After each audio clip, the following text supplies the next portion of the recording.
Hi, everybody, and welcome to Step Into My Office, the Glamour series where we take you behind the scenes with some of the world's most successful career women. Today, we're outside the New York City headquarters of the super cool nonprofit FEED to meet its founder, Lauren Bush Lauren, a woman who, with no formal business training, started an organization that has fed more than 75 million children around the world.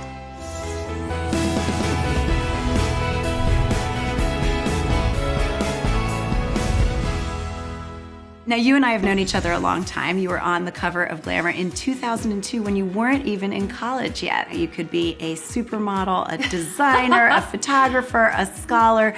Why are we here in the offices of FEED instead? As a sophomore in college, I had this sort of amazing, life-changing opportunity to travel with the UN World Food Program. They were looking to get more students active and involved in the fight to end world hunger. So I took my first trip to Guatemala with the World Food Program, and from then on I've been dedicated and committed to helping fight world hunger in some way. I had the idea for the FEED bag really as a way for other people, especially young people, to engage in the issue of hunger. For every bag and every product we make, there's a clear number on it, and that signifies the amount of meals that you're essentially donating through that purchase. And you didn't just design the bag, obviously you've started an entire company built around this idea.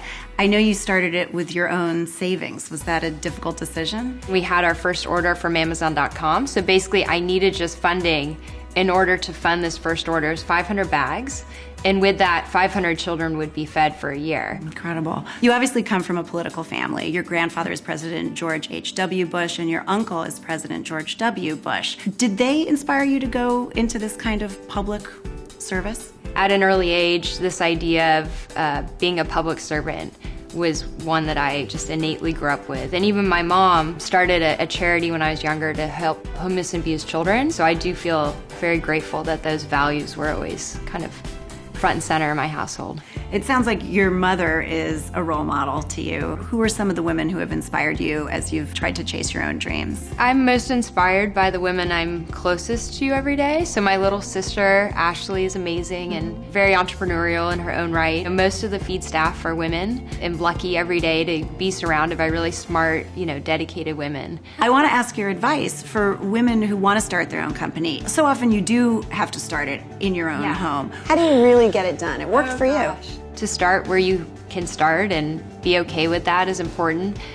For us though, what was challenging too is having meetings, because you can't really invite external partners that you want to impress and show that you're a professional company to your apartment. And we did a few times, but it's always a little awkward. Here, sit on my bed and invest in my company. Yeah, exactly. So we'd always have to meet at little restaurants nearby or coffee shops, and you can just make that work. How would you describe your leadership style? I try to be a very straightforward leader because I believe, obviously, if you have happy, well-rounded staff that are spending time with family and friends, they'll be better at work. You and your husband, David Lauren, are in related fields. And how do you keep yourself from talking about work all the time? Or isn't it a temptation? It is. One of our first dates, so gosh, 10 years ago, I told him about the idea for the FEED bag. So he was one of the initial encouragers of this idea. But we have found that balance, and I do think we do a good job at not bringing everything home, bringing that stress home.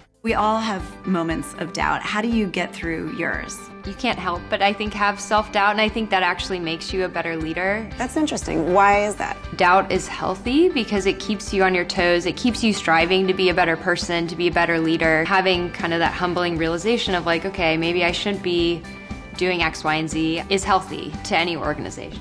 I want to ask how your work style changed when you went from working at home to working in an office. Suddenly, was there a need for lipstick? It hasn't changed all that much. I think when I used to work from my home, I would look at my schedule every day, and if I had an external facing meeting, then I would dress up a little bit more. And now every day I come to work and I dress up. But FEED dress up means like a blazer and jeans or a sweater and jeans. I do try to keep it simple. Glamour, as you know, does Glamour do's and don'ts. So let me get some Lauren Bush Lauren workplace do's and don'ts. Okay. Talking politics at work, do or don't?